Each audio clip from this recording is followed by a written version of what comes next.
Yuk kita mulai. Untuk tema kita hari ini adalah materi dan perubahannya. Tapi sebelum kita memulai pembelajaran hari ini, kita harus mengetahui dulu apa kompetensi dasarnya dan apa tujuan dari pembelajaran ini. Untuk kompetensi dasarnya yaitu menganalisis perubahan materi dan pemisahan campuran dengan berbagai macam cara. Sedangkan untuk tujuan pembelajarannya yaitu menganalisis materi beserta contoh-contohnya, menganalisis sifat-sifat materi, dan mengelompokkan perubahan materi beserta contoh-contohnya. Oke, kita mulai. Seperti yang saya katakan tadi, bahwa dalam kehidupan kita sehari-hari kita selalu berhubungan dengan benda-benda yang dihasilkan dari industri kimia, seperti sabun, pupuk, pestisida, cat, obat-obatan, pipa, plastik, bensin, yang kesemuanya sangat bermanfaat untuk memberi kemudahan dan kesejahteraan kepada umat manusia. Yang saya sebutkan tadi merupakan sebagian contoh dari materi. Apa sih materi itu? Materi adalah segala sesuatu yang menempati ruang dan memiliki massa atau volume. Massa suatu benda tetap di segala tempat, sedangkan berat benda tergantung pada tempatnya dan dipengaruhi oleh gaya gravitasi bumi.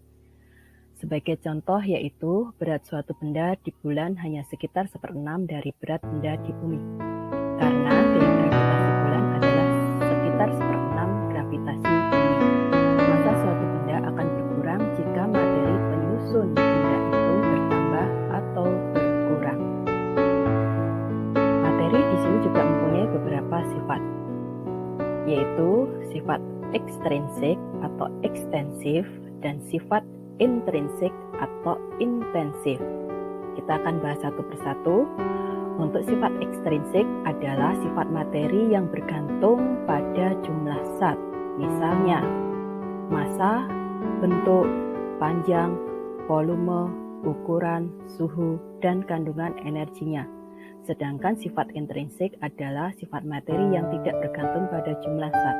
Artinya zat yang sama mempunyai sifat intrinsik yang sama dalam jumlah kecil atau besar. Misalnya rasa, bau, warna, sifat logam dan non-logam, sifat asam, dan sifat basa. Selain kedua sifat tadi, materi juga masih memiliki sifat yang lainnya, yaitu sifat fisika dan sifat kimia. Untuk sifat fisika adalah sifat yang dapat diamati dan tidak berhubungan dengan pembentukan zat baru. Contohnya di sini ada massa jenis, warna, wujud, bau, titik leleh dan titik didih, kekerasan, indeks bias, daya hantar panas dan listrik, kelarutan, koefisien muai, dan kemagnetan. Sifat fisika menyangkut sifat ekstrinsik dan intrinsik. Sedangkan untuk sifat kimianya adalah sifat yang berhubungan dengan pembentukan zat baru. Contohnya, mudah terbakar, mudah berkarat, mudah membusuk, mudah bereaksi, beracun, sifat asam dan basa, mudah meledak, dan korosif. Sifat kimia menyangkut sifat intrinsik. Oke, kita lanjutkan lagi. Nah, ini saya akan memberikan contoh untuk penggunaan kedua sifat tadi. Sambil contoh di sini yaitu besi.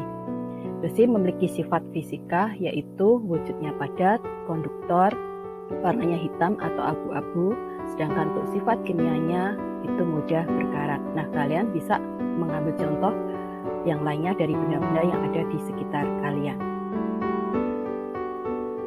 Kita tahu materi juga mengalami perubahan. Nah, perubahan materi itu apa saja? Yaitu yang kita kenal ada dua, perubahan kimia dan perubahan fisika. Untuk perubahan fisika yaitu perubahan dalam suatu materi yang hanya menyangkut perubahan keadaan, bentuk, atau wujudnya. Perubahan fisika di sini tidak menyebabkan perubahan hakikat zat dari suatu materi. Artinya, tidak tidak terbentuk zat baru, karena pada keadaan awal dan akhir jenis materinya sama. Pada perubahan fisika hanya menyangkut perubahan ukuran, warna, rasa, bau, dan wujud. Sedangkan untuk perubahan kimia, yaitu perubahan suatu materi yang menghasilkan zat baru. Perubahan kimia hakikatnya zat mula-mula berbeda dengan hakikat zat yang baru. Zat yang baru adalah zat yang sifat-sifatnya berlainan dengan zat asal dan sifat tersebut tidak kembali ke sifat asalnya. Perubahan kimia selanjutnya kita sebut dengan reaksi kimia. Zat baru yang terbentuk tidak dapat dikembalikan ke zat semula melalui proses fisika, tetapi harus dengan reaksi kimia. Oke, untuk kebanyakan reaksi-reaksi kimia dapat diketahui dari peristiwa yang sering menyertainya, yaitu adanya gelembung-gelembung gas, terbentuk endapan, terjadi perubahan suhu, terjadi perubahan warna, terjadi perubahan bau, dan juga terjadi perubahan pH. Nah, setiap reaksi kimia juga selalu disertai dengan perubahan panas. Jika reaksi kimia terjadi dengan menyerap panas, disebut dengan reaksi endoterm. Umumnya reaksi ini menghasilkan suhu yang dingin. Contohnya yaitu proses fotosintesa pada tumbuh-tumbuhan. Sedangkan reaksi kimia terjadi dengan melepas panas itu disebut dengan reaksi eksoterm. Umumnya reaksi ini menghasilkan suhu panas. Saya ambil contoh di sini yaitu jika suatu bom atom meledak, yang terjadi adalah reaksi eksoterm. Dan pada waktu kita menggunakan kendaraan bermotor, baik itu motor atau mobil, di sini reaksi yang dihasilkan juga reaksi eksoterm. Perubahan kimia tidak menyebabkan perubahan massa. Massa zat sebelum dan sesudah reaksi adalah sama atau tetap. Hukum tersebut yang kemudian dikenal dengan hukum kekalan massa yang dikemukakan oleh Antoine Laurent Lavoisier.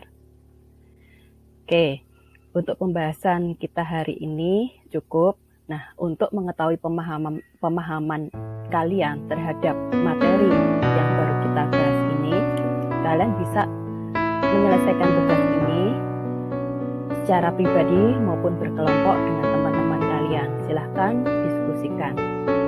Oke, cukup untuk pembahasan kita hari ini. Sampai bertemu lagi pada pembahasan materi berikutnya. See you. Wassalamualaikum warahmatullahi wabarakatuh.